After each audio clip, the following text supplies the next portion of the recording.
How is it going everybody, Mr. Android here. Welcome back to a brand new video on this channel. Today I've got here with me the latest and greatest Samsung Galaxy S26 Ultra, and what's amazing is that it is already running the upcoming One UI 9 based on Android 17. Guys, I was able to install this early build on my phone and noticed a lot of visual changes. Also some new features that I'm really excited to talk about in today's video. So if you're a Samsung user, then all these features and changes will be coming to your Galaxy device really soon. So stay tuned and watch this video to see all the new One UI 9 features. And also if you haven't subscribed to our channel, then don't forget to hit that subscribe button and like this video. It would mean a lot to me. With that being said, drop a like, leave a comment, and let's get started. Alright guys, starting things with the lock screen.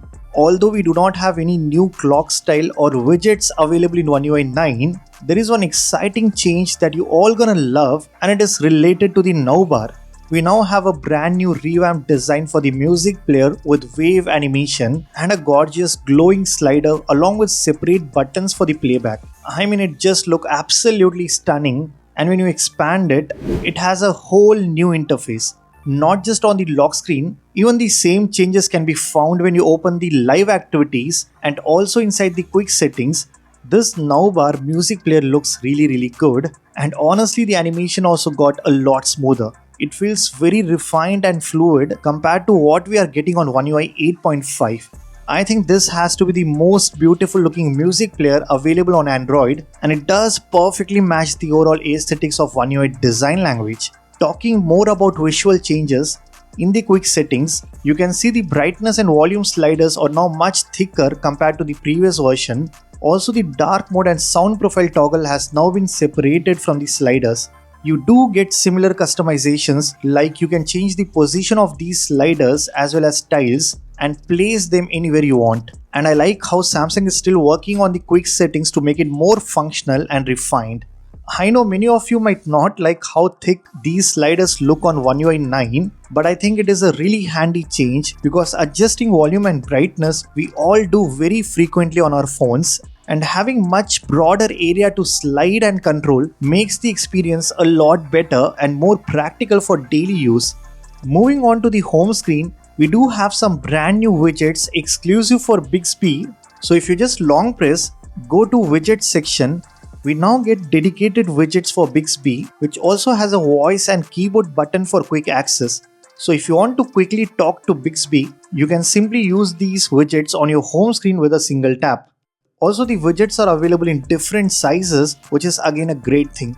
Now going to the settings page, if you scroll all the way down, here you now get a brand new separate warranty and care section, and when you go inside, you can not only see the devices linked to your Samsung account, but also the warranty status, and we have got diagnostics, which was previously hidden inside the members app but now can be accessed directly from here.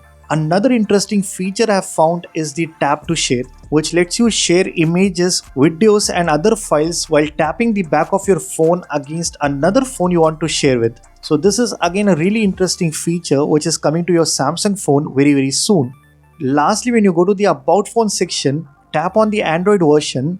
Here there is an Easter egg which you can unlock by simply connecting all these dots and then releasing your finger. You will see the Android 17 logo pop on your screen. And by the way, talking about animations, I haven't noticed any major changes compared to One UI 8.5. I mean, the animations were already good on the previous version, and still it feels exactly the same except for the now playing animation, which I think has improved a lot and feels really smooth. So these are all the changes and improvements I have noticed in One UI 9, and I'm sure they will add more and more features when we officially get the beta version. Since it's an early build, we cannot expect much here, but still I would say all the visual changes are definitely worth waiting for. And all these will take your One UI experience to a whole new level. That's pretty much it for this video guys. Let me know in the comment section which is your favorite One UI 9 feature, and if you guys like this video then be sure to hit that like button. Subscribe to this channel if you haven't already. I am Mr. Android, and I'll see you guys in the next one.